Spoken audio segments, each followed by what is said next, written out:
I think, voided the warranty. The question is, did the glue along the back dry that it will not now allow me to pull this off without completely just destroying everything?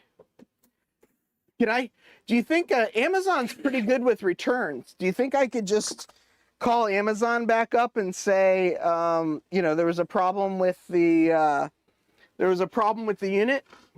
I tried putting it together and it didn't go the way I expected it to, so can I get my money back?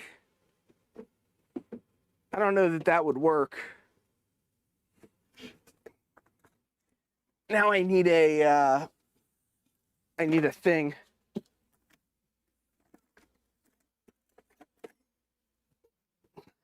Everyone's like, what is a thing? I do that all the time too. It's like, I know what I mean. I just don't know what I need.